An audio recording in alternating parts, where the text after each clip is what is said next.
السلام عليكم ورحمة الله وبركاته. ايه الأخبار؟ إن شاء الله تبقوا كلكم كويسين وبخير. احنا النهاردة هنكمل على السترينجز وهنشوف الحاجات advanced شوية فيها. بس خلينا منشتغلش على دورت باد، هنشتغل على اندرويد ستوديو. هروح على أي فولدر هعمله خلاص، بعد كده أفتح CMD. تمام، بعد كده هكتب دورت create مثلا دورت examples. تمام. طيب، ليه احنا بنعمل كده؟ عشان انا عايزه اعمل بروجكت لدارت بس. انا مش عايزه اعمل فلاتر بروجكت، مش عايزه ارن موبايل اب، لا انا عايزه اعمل بروجكت لدارت بس. طيب خلاص، اول ما الدنيا تبقى تمام كده نقفل. عمل لي الفولدر ده، هروح على اندرويد ستوديو.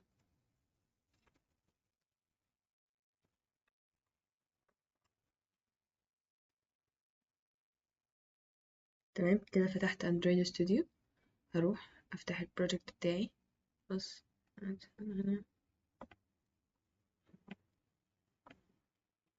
اوكي كده خلاص، بس يعني ايه، نفتح الفايل على طول اللي هو ايه dart examples.dart. هعمل open.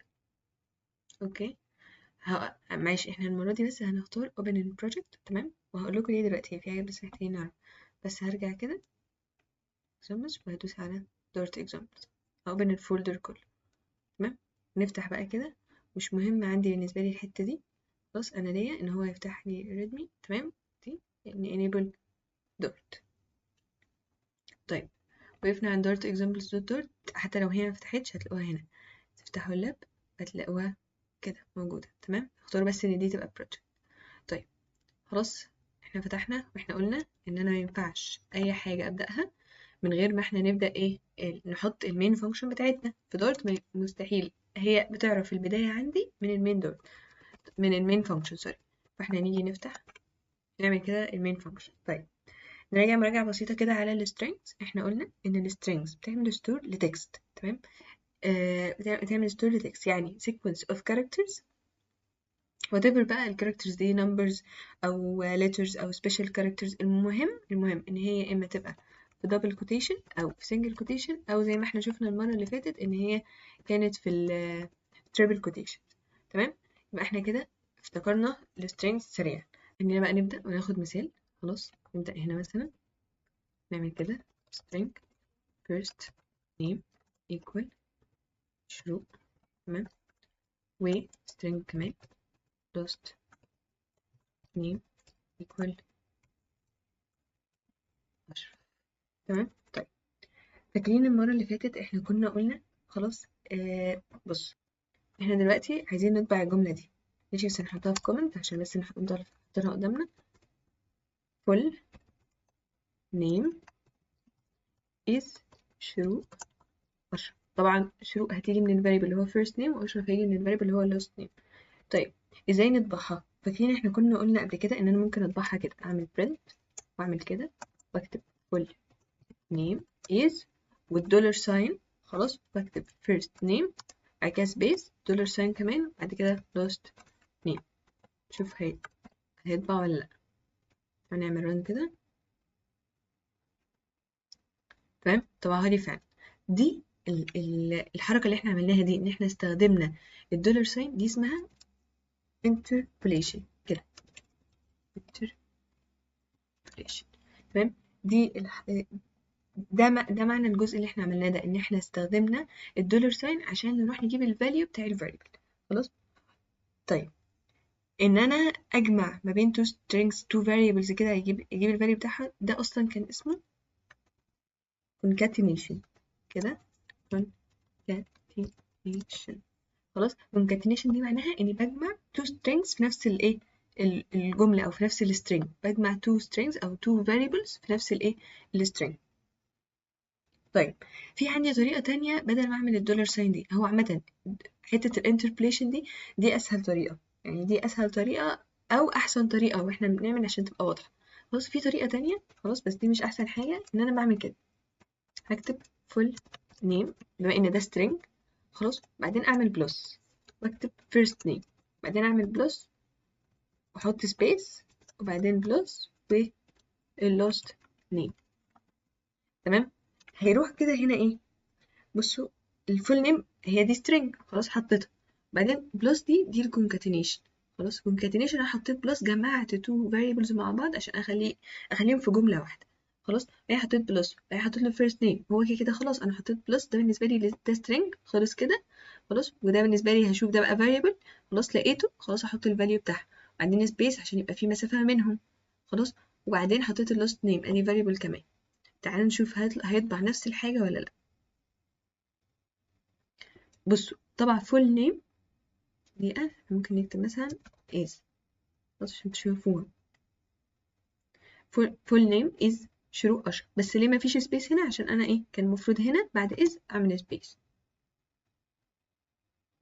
أهي بقت نفس الحاجة بالظبط. يبقى أنا عندي concatenation إن أنا هحط بلس خلاص وأحط الجملة بتاعتي، بس انتوا زي ما انتوا شايفين يعني خلاص الجملة مش واضحة وفيها محتاجة إن أنا أعمل سبيس وكده، فإحنا أحسن حاجة نستخدم interpolation. أنا بكتب الجملة full name is وسبيس، بعدين حطيت الدولار ساين، بعدين أنا عايزة يبقى بعديها بعد الفيرست نيم سبيس وحطيت اللاست نيم.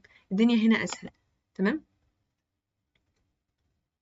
بصوا حتى يعني في الهنت اللي موجود لما نيجي نقف على الايكون دي كده هيقول لي replace with interpolation. تعالوا ندوس كده اهو عملها نفس الحاجة اللي احنا عاملينها. تمام. يبقى احنا كده فهمنا، بس اعمل كده.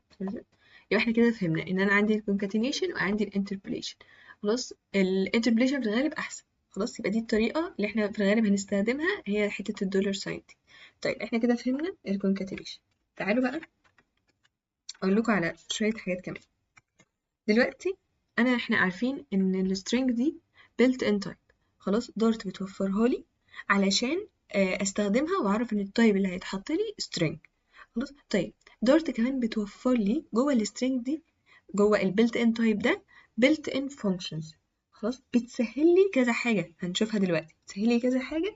خلاص ويعني انا بصوا لو دوست على كنترول على الكيبورد وبعدين دوست على string كده هتلاقوا ان هو كلاس. خلاص في كذا حاجه، في كذا property. تمام في كذا property نقدر نستخدمها، بس دي هتوضح اكتر لما نبدا نخش في الاو بي. اللي انا مطلوب منك دلوقتي ان انا دارت بتديني built in type زي السترينج كده، وبتديني معاه built in functions. خلاص بتسهل عليا كذا حاجه قدام. تمام فهمنا الجزء ده كده. طيب تعالى نبدا دلوقتي بشويه properties built يعني دارت بتوفرها لي. زي ايه؟ عشان احنا نمسح دي كده، او بلاش نمسح، نعمل كومنت عليها كده عشان افتكر احنا ايه اللي اخدناه. طيب عندي ان انا ممكن اجي هنا كده اقول له first name dot، عشان بصوا عشان اوصل للبيلت ان فانكشنز اللي دارت بتوفرها لي بعمل بعد السترينج دوت. خلاص وانا ممكن على فكره خلاص ما اعملش فيرست نيم كده واعمل مثلا اي سترينج كده مثلا. خلاص واجي بعديه اعمل دوت. خلاص هو كده كده عارف ان ده سترينج، فلما اعمل الدوت هيوري لي كل الحاجات اللي دارت بتوفرها لي للسترينج ده، كل الحاجات اللي دارت بتوفرها لي استخدمها عشان السترينج ده. فهلاقي مثلا is empty. طيب is empty دي بتعمل ايه؟ تعالوا نقف عشان دايما نفهم الحاجة خلاص ونتأكد هي بتعمل ايه. هنقف عليها كده. خلاص بتقولي whether this string is empty or not. خلاص يعني لو السترينج ده اللي انا مديهوله الشروق ده is empty هيرجع لي true ان هو صح empty. خلاص طيب لو هو مش empty خلاص يعني في كلام زي شروق انا حاطه هنا في شروق يبقى هيرجع لي false. تعالوا نجرب مثلا بصوا هي بترجع لي بول. خلاص انا عارفه ان احنا ما خدناش البول دلوقتي خلاص، بس خلينا نبقى فاكرين ان هي بترجع لي بول. طيب لان true او false هي ترجع لي صح او غلط. احنا دلوقتي عايزين نطبع مثلا first name dot is empty عشان اشوف ايه اللي هيظهر لي. فخلاص احط دول كده دي كده في البرنت كده في البرنت. خلاص ونعمل رن نشوف ايه اللي هيطلع. احنا قلنا دي لما وقفت عندها كده لقيت ان هي بترجع لي بولين true او false. بص طلعت لي false ليه؟ عشان انا حاطه في الفيرست نيم شروق. طب فرض ان انا شلت الشروق كده خليتها ايه مفيش حاجه موجوده. تعالوا نشوف ايه اللي هيرجع true. تمام يبقى انا is empty بترجع لي صح true لو الفيرست نيم او السترنج اللي انا حاطاه قبلها ده فعلا فاضي. خلاص طب لو هو مش فاضي ساعتها ترجع لي false. طيب انا عندي حاجه عكسها كده اسمها print first name مثلا dot is not empty. يبقى كده العكس، لو هي مش empty هترجع لي true، لو هي empty هترجع لي false. تمام تعالوا كده نرجع مثلا هنا نكتب شروق. متوقع ان دلوقتي ان is not empty، بس يعني نشيل دي كده، is not empty دي هترجع لي ايه؟ بترو. ليه؟ لان انا فعلا الفيرست نيم ده مش empty، مش فاضي، ده فيه كلمة شروق. واز empty دي انا بسأل هل هي empty، هل هي فاضية؟ خلاص، يبقى هترجع لي ايه؟ false، لان هي فيها كلام، يعني هي مش فاضية، هي فيها كلام. تعالوا نعمل ران كده اهو، اول واحدة false، تاني واحدة بترو. يبقى فهمنا اول two properties. الحاجة اللي احنا مش فاهمينها بنروح واقفين عليها كده بص، نقرا description whether this string is empty. تعالوا في ال is not empty كده نقف كده whether this string is not empty. تمام، فهمنا الجزء ده كده. طيب ولما هنخش في الاو بي هنفهم فكرة ان هي بترجع لي بوليان، ترجع لي true او false. خلاص هنفهم الدنيا دي اكتر. طيب في property كمان خلاص دورت بتوفرها لي، وهي ال dot length، ان انا اكتب first name dot length. طيب تعالوا نقف عليها ونشوف دي بتعمل ايه. نقف كده، بترجع لي ال length of the string، يعني بترجع لي ايه؟ ال number of units in this string. خلاص بعيد عن باقي description، تعالوا نقرا الايه؟ الاكزامبل. خلاص كتب لي دورت وقال لي دوت length، المفروض الإجابة تطلع 4. خلاص كتب لي دوت رونز، مش مهم خلاص، أنا المهم إن أنا عندي حتة دوت لينث دي. خلاص عشان احنا عادي دلوقتي واخدين السترينج، مش واخدين رونز ولا أي حاجة من دي، بس أنا اديتكم فكرة عنها. طيب يعني إيه؟ خلينا نشوف هو بيحسب اللينث دي إزاي. بصوا أنا هنا مثلا نعمل كده كومنت سبيس، عندي شروق دورت، تيجي بقى إيه؟ تعمل إيه؟ خلاص هي شافت الدبل كوتيشنز دول، خلاص فعرفت إن ده string. عشان تحسب اللينث بتحسب الطول بتاعها. تمام، انا دورت عندي ان هي بتحسب كاركتر. انا عندي ادي كده اول كاركتر اللي هو الاس، بعد كده اتش، بعد كده ار او يو كي. خلاص دول كام حرف؟ 6. خلاص يبقى المفروض اللينث يرجع لي 6. دورت بتعرف ان هي بعد ما تشوف دوت لينث دي ان هي ترجع لي اللينث، الطول بتاعها فيها كام كاركتر.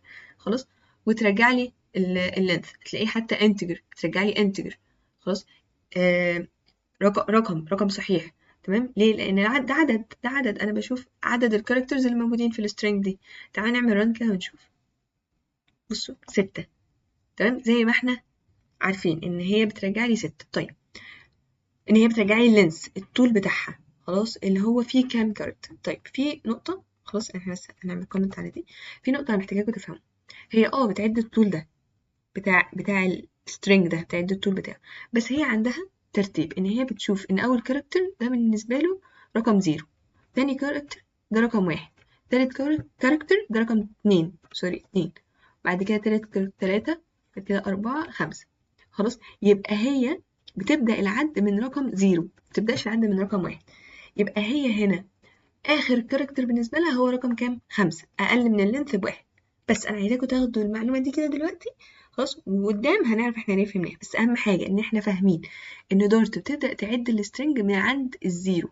أول كاركتر في السترنج ده بالنسبة لي هو في المكان رقم 0. تمام، في المكان رقم 0. حلو. طيب أو بالمناسبة على فكرة احنا ممكن عادي يعني مثلا أكتب مثلا شروق 1. خلاص، ولو كتبت شروق 1 كده اهو حطيتها هنا، هي هتكمل عد. السبيس بالنسبة لها هتعدها، يبقى دي 6. خلاص والواحد بالنسبة لها هتعدها، يبقى دي في رقم 7. خلاص تعالوا نشوف كده، يبقى كده من 0 ل 7، يبقى كده اللينث كام؟ 8. تعالوا نعمل رن ونشوف. بصوا اللينث 8. فهمنا؟ السبيس بتعدها، أي حاجة موجودة جوه السترنج هي بتعدها. خلاص واحنا بنبدأ العد من الكاركترز من أول رقم 0. خلاص يبقى احنا كده فهمنا 3 properties. الدوت is empty ترجع لي هي empty ولا لأ، ال is not empty بترجع لي هي مش empty ولا لأ. خلاص والدوت length بترجع لي عدد الكاركترز اللي موجود في السترينج. تمام. طيب احنا كده فهمنا أول 3 properties. في شوية functions بقى، خلاص برضو built in functions دارت بتوفرها لي. تعالوا نبدأ بأول حاجة، بس نشيل الايه الواحد دي. بص الدنيا بسيطة، واحنا بنقول احنا بنقول الفانكشنز خلاص المهمة اللي بتتكرر كتير. اكيد وانتوا بتشتغلوا خلاص هيبقى عندكم مثلا حاجات عايزين تعملوها، خلاص هتلاقوا فيه فانكشنز كمان احنا ما ذكرناهاش، احنا بنذكر المهم. هتلاقوا فيه فانكشنز احنا ما ذكرناهاش، احنا هنعمل بقى سيرش عنهم ونبدأ ان احنا نشوف دول بيعملوا ايه. تمام. بس احنا بنذكر المهم بس. طيب first name دوت، عندي هي بتوفر لي حاجة اسمها ايه to lower case. طيب to lower case دي بتعمل ايه؟ عشان نعرف بتعمل ايه نقف عليها كده خلاص ونقرا. بتconvert all characters in this string to lower case. يعني كل الكاركترز الموجودة في السترينج دي هتحولها لي lower case. بصوا example كاتب alphabet بالupper case خلاص، وعمل دوت تو lower case بقت alphabet بالlower case. فهمنا؟ ولو هي lower case اصلا خلاص هو هيعدل فيها ايه، هيحولها lower case تفضل lower case زي ما هي. تمام. طيب يبقى احنا كده عرفنا ان تو lower case هتحول لي كل الكاركترز الموجودة في السترينج لlower case. يعني هنا كاتبة شروق مثلا، خلينا اس والاتش مثلا تبقى كابت. وتعالوا نعمل run. سوري احنا ما عملناش print، معلش.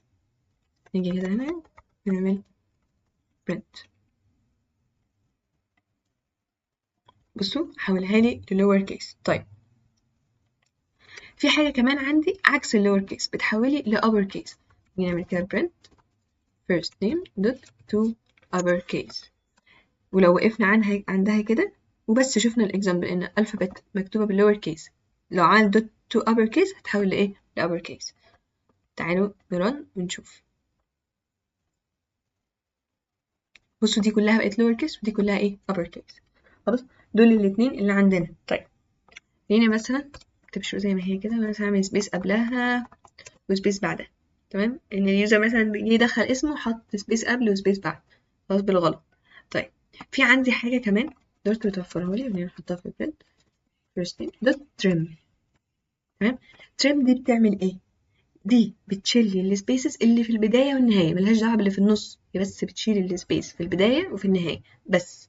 طيب بصوا اهو the string without any leading and trailing white space. يعني leading و trailing ده اللي هو قصده في البداية وفي النهاية، مفيش spaces في البداية ولا في النهاية. بصوا final trimmed equal، احنا عارفين slash t، احنا اخدناها المرة اللي فاتت، وعارفين slash n. عمل دوت trim يبقى بقت دوت is fun. slash t كده كان قبلها space وبعد كده بعدها يعني new line خلاص، بقت لما عملها print بقت دوت is fun. خلاص فهمنا الجزء ده. اوكي تعالوا نشوف run هيعمل ايه. انا عاملاها طبعا سبيس. بصوا لما عمل تو لور كيس كان ساب السبيس عادي ملوش دعوه، وتو ابر كيس ساب السبيس عادي، انما لما عملت تريم شال السبيس اللي في البدايه والسبيس اللي في النهايه. حلو فهمنا تريم. طيب دورت بتوفر لي حاجه كمان، بس هناخد دول كده فوق عشان ما نطلعش وننزل، بس تحت دي. دورت بقى بتوفر لي حاجه كمان واللي هي السبليت. تعالوا نشوف هنا كده برنت كده، بس انا هعمل واحد كمان كده string اسمه النيم على طول فيه شروق سبيس 10.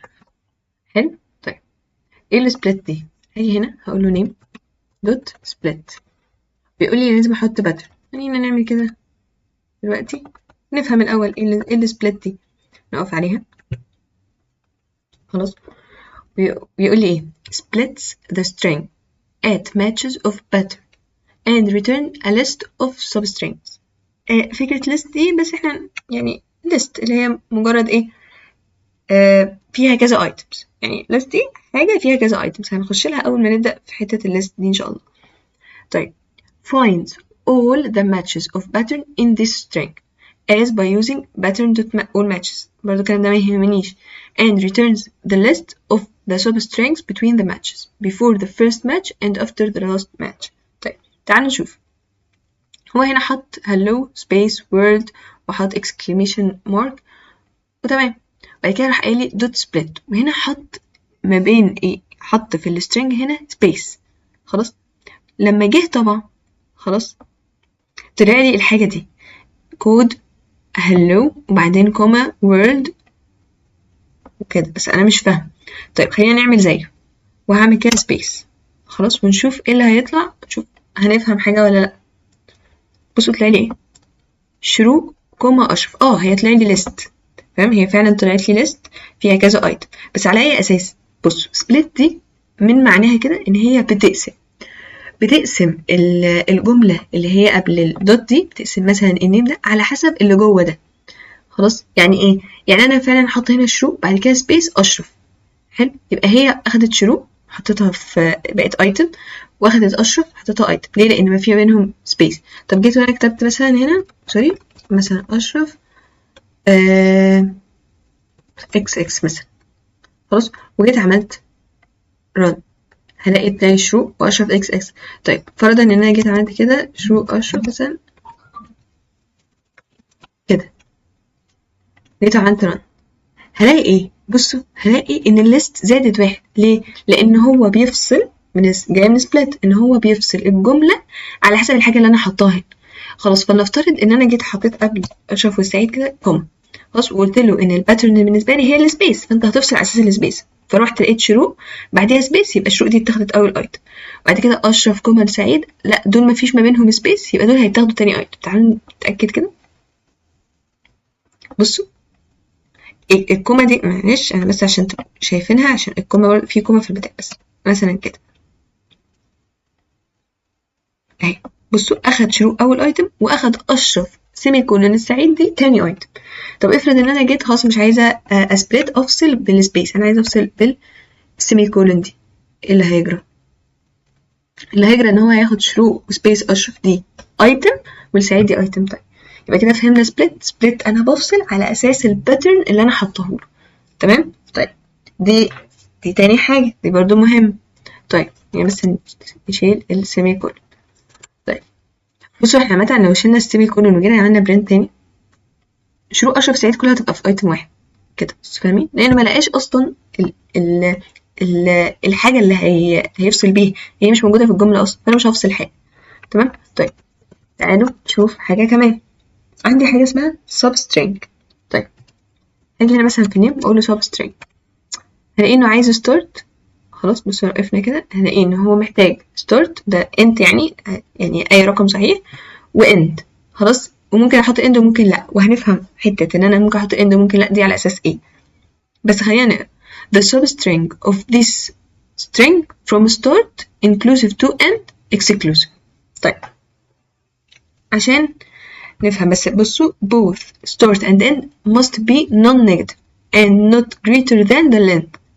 خدوا بالكم end if provided must be greater than or equal to the start. ال end if provided عشان كده انا عرفت في حاجة انا عرفت منها ليه ال end ممكن تتحط ممكن لا، وعشان من هنا برضو ان هي if provided لازم تبقى اكبر من او قد ال start. طيب substring دي بتعمل ايه؟ فاكرين لما جينا قلنا هنا شو سبيس 1 وقلنا ان دارت بتعرف اول كاركتر وتديله رقم 0 ان هو في المكان رقم 0، تاني كاركتر في مكان رقم 1 وهكذا، خلاص لغايه اللينث اقل من 1. خلاص substring دي بتقول لي ايه؟ ان انا عايزه اقطع جزء في السترنج، هاخد جزء من 0 مثلا لغايه 2. لو جيت قلت له من 0 لحد 2 تمام، يبقى انا عايزه الاس والاتش والار. تمام صح كده؟ طيب تعالوا نجرب.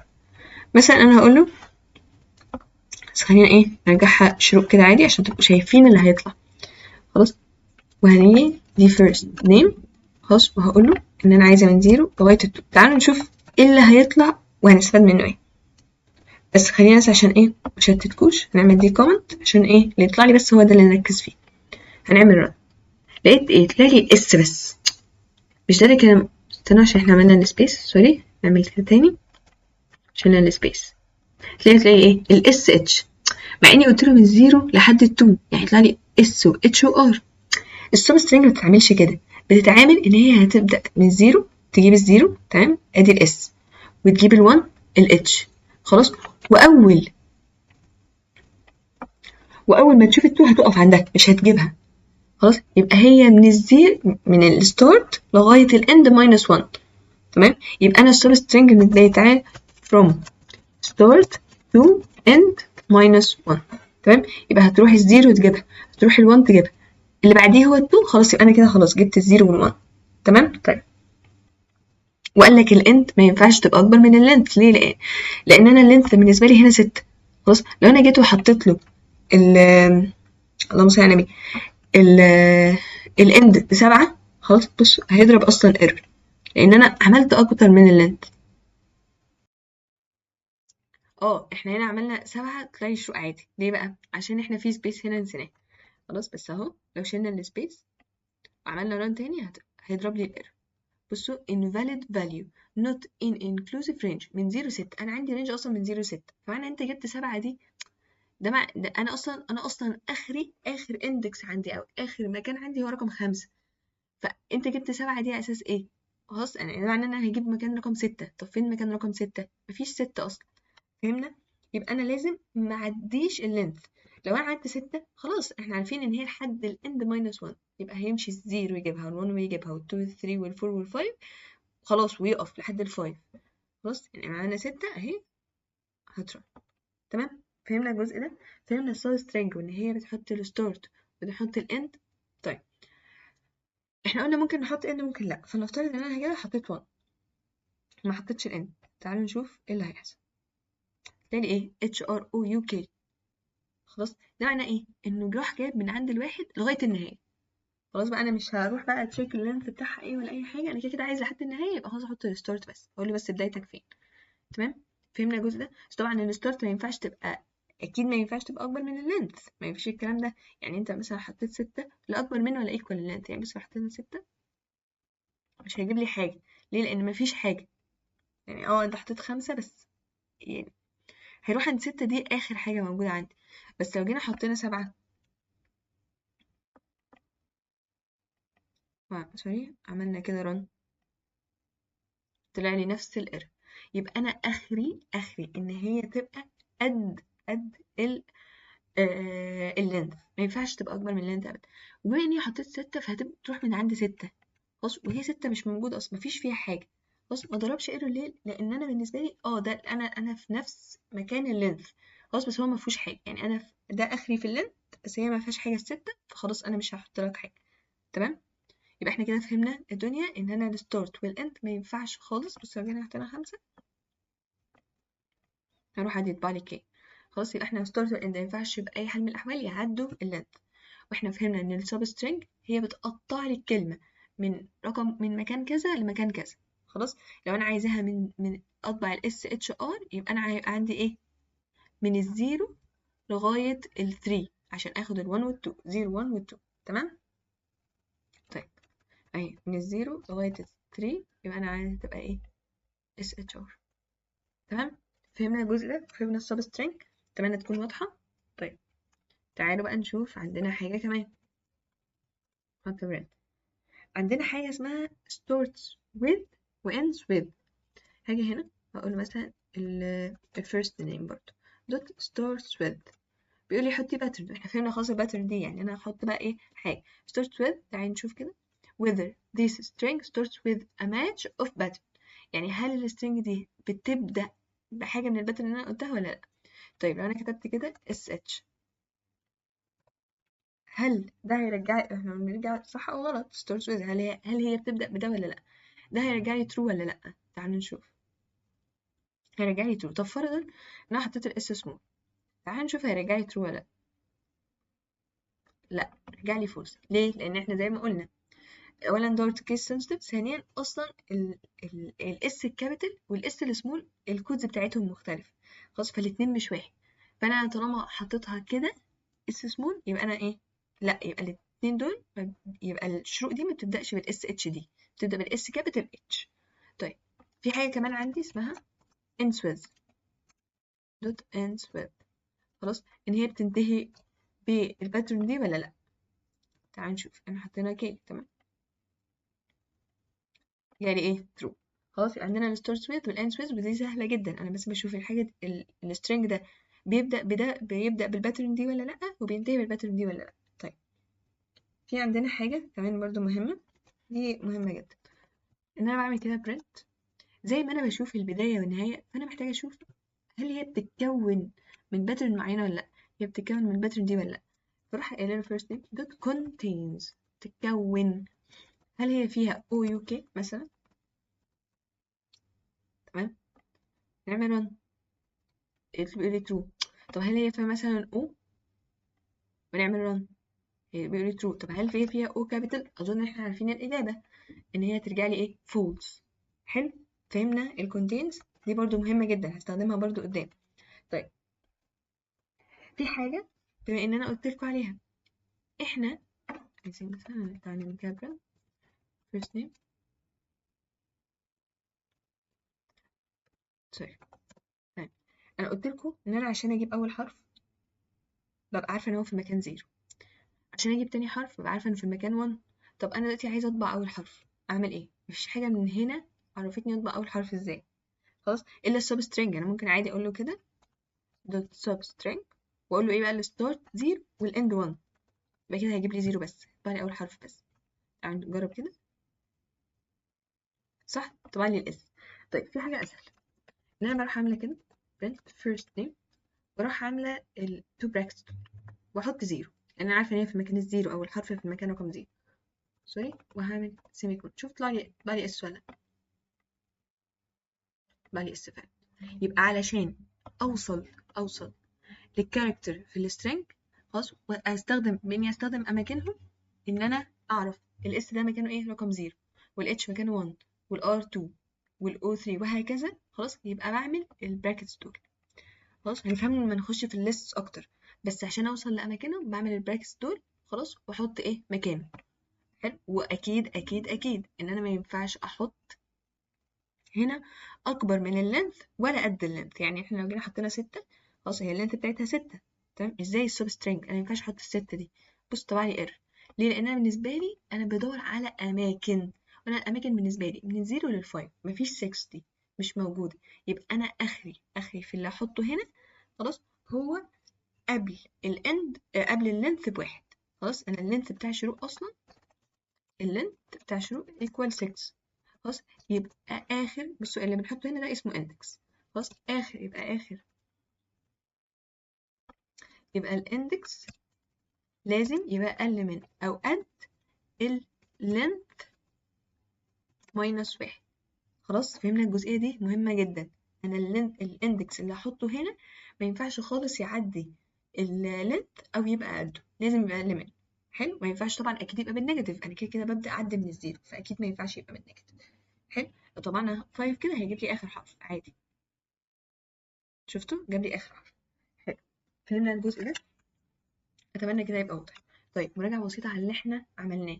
احنا اول حاجه فهمنا السترنج ازاي بعدها، او ازاي دولت بتعرف اماكنها، وازاي هي بتعرف اللينث بتاعها. خلاص، ان هي بتشوف عدد الكاركترز اللي فيها وات ايفر في وايت سبيس او وات ايفر في ايه، بس هي بتعرف عدد الكاركترز اللي فيها، يبقى ده اللينث بتاعها. وتبدا اعد من الزيرو، لغايه اللينث ماينس 1. تمام. طيب وعرفنا الدوت تو لور كيس والدوت تو ابر كيس ان هي بتحول للور كيس وتحول لابر كيس. وعرفنا الترم ان هي بس بتشيل الوايت سبيس اللي في البدايه وفي النهايه، ما بتشيلش اللي في النص اطلاقا. طيب وعرفنا السبليت ان هي بتقسم الجمله على حسب الايدنتيفاير او الباترن اللي انا اديها لها، بتقسم الجمله وتحطها لي في ليست، وهنفهم الليست دي قدام. طيب عرفنا السب سترينج ان انا باخد جزء من السترينج اللي عندي، باخد جزء منه، وهاخد الجزء ده على اساس ايه؟ على اساس ان انا اديته ستارت واند، او اديته ستارت هو عرف خلاص طالما اديته ستارت بس وما اديتوش اند يبقى انا هكمل النهايه. اخدنا الستارت ويز والاندز ويز، ان هي بتشيك هل هي بتبدا بالباترن دي ولا لا، هل هي بتنتهي بالباترن دي ولا لا.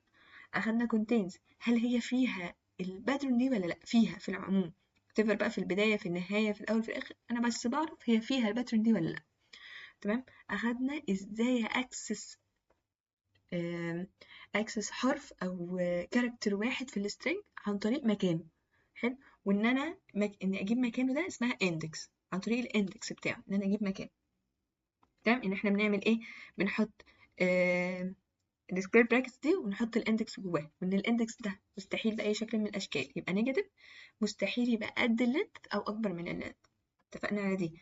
اخدنا الكونكاتينيشن ان انا عندي تو كونكاتينيشن تايبس، اما الانتربوليشن ودي اللي هنستخدمها قدام على طول، اما ان انا احط البلس دي ودي مش احسن استخدام. طيب واخدنا البروبرتيز ان هي is empty، بتاكد هل السترنج اللي معايا ده فاضي ولا لا. is not empty، بتاكد هل السترنج اللي معايا ده مش فاضي ولا لا. والدوت لينث ان هي بترجع لي لين. طيب انا دلوقتي هديكوا تاسك، تمام، في التاسك دي بس حاجه ادفانسد شويه، خلاص ما اخدناهاش هنا ولكن هي مهمه. خلاص. وهنجاوبها الفيديو اللي جاي. ما اخدناهاش هنا ولكن هي مهمه. خلاص. ليه؟ علشان تبداوا تتعلموا ازاي تسيرشوا، ازاي تبقوا عارفين ان في مشكله وتبداوا تسيرشوا عن حلها، وتعرفوا ايه الحاجه اللي دورت بتوفرها لي هتحل لي المشكله دي. تعالوا نشوف التاسك. بس هنعمل كده، احنا عارفين الحركه اللي احنا عملناها دي، تمام. دي بكنترول شيفت سلاش خلاص عشان نعمل مالتي لاين كومنت. تمام، دي عشان نعمل مالتي لاين كومنت. اكتب لكم كده تاسك. عندي السترينج ده سبيس و I love Dart programming so much مثلا. خلاص، بعدين سبيس وبعدين كده. انا عندي الجمله دي. تمام. طيب انا مطلوب منكم ايه؟ اول حاجه محتاجه ان انتوا print how many characters. تمام، مش هقول لكم بايه، بس انتوا اطبعوا لي في كام characters في الجمله دي. تاني حاجه print the sentence in uppercase. تمام. طيب سهل. تالت حاجه sorry check if the sentence contains dot. تأكد لي الجملة دي فيها dot ولا لأ. طيب رابع حاجة print the first 5 characters. تمام. خامس حاجة remove extra spaces from beginning and end. سادس حاجة split the sentence into words and print them. بس فرق لي الجملة دي لwords كلمات واطبعها لي. طيب سابع حاجة خلاص، ودي اللي فيها التريك. تمام. بنقول فيها ايه؟ replace all occurrence of Dart with Flutter. ماشي. replace all occurrence of Dart with Flutter. دي المهم، دي اللي فيها التريك، ان انت تشيلي في الجملة دي اي حاجة فيها دارت خلاص حولها لي فلتر. يعني اي كلمة هتلاقيها اسمها دارت خلاص حولها لكلمة فلتر. يعني خليلي من الاخر، يعني خليلي الجملة دي I love Flutter programming so much. اوكي، فهمنا الدنيا دي، فهمنا التاسكات. بس ان شاء الله التاسكات كلها سهلة خلاص. بس دي بس اخر حاجة، هي بس محتاجة سيرش شوية خلاص، وسيرش بسيط، يعني الموضوع هيبقى سهل. تمام. بس كده. اتمنى تكونوا استفدتوا، وان شاء الله باذن الله المره الجايه هنبدا نخش في النمبرز، وبرده هناخد تاسك مع كل سيشن بناخدها هنبدا ناخد تاسك اكتر. تمام. بس كده ان شاء الله تكونوا استفدتوا، والسلام عليكم ورحمه الله وبركاته.